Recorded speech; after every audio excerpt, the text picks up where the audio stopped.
एक छोटे से गांव में एक मिठाई की दुकान थी। दुकान का मालिक दिन भर ग्राहकों की सेवा करता, पैसे कमाता और फिर शाम को दुकान बंद करके घर चला जाता।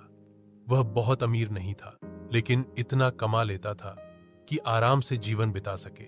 एक दिन एक दुबला, पतला, गंदे कपड़े पहना हुआ, नंगे पांव एक छोटा बच्चा दुकान के सामने आकर खड़ा हो गया। उसकी आंखों में चमक थी, लेकिन चेहरा भूख से मुरझाया हुआ था।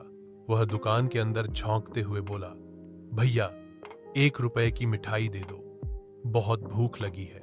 दुकानदार ने उसे ऊपर से नीचे तक देखा, फिर नाक सिकोड़ते हुए बोला, पैसे हैं तुम्हारे पास? बच्चे ने धीरे से सिर हिलाया और कहा, नहीं, लेकिन भूख बहुत लगी है। दुकानदार ने गुस्से में कहा, चल भाग यहां से, मुफ्त में मिठाई नहीं मिलती। मेहनत कर, पैसा कमा और फिर आकर ले जाना। बच्चा उदास होकर कुछ पल वहां खड़ा रहा, फिर धीरे धीरे मुड़कर चला गया। दुकानदार ने देखा कि बच्चा सामने वाले मंदिर की सीढ़ियों पर बैठ गया और वहां चुपचाप अपने पेट पर हाथ रखकर बैठा रहा। कुछ देर बाद एक बुजुर्ग आदमी दुकान पर आया। उसने वह पूरी बात देखी थी।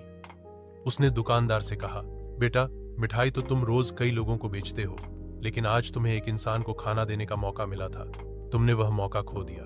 दुकानदार थोड़ी देर चुप रहा, फिर झिझकते हुए मिठाई का एक डिब्बा लेकर मंदिर की सीढ़ियों की ओर भागा। लेकिन वहां पहुंचते ही उसने देखा, बच्चा वहां नहीं था। दुकानदार बहुत देर तक इधर उधर उसे ढूंढता रहा, लेकिन वह बच्चा कहीं नहीं मिला। उस दिन से वह दुकानदार रोज एक डिब्बा मिठाई गरीब बच्चों के लिए अलग रखता है और कभी किसी भूखे बच्चे को खाली हाथ नहीं लौटाता।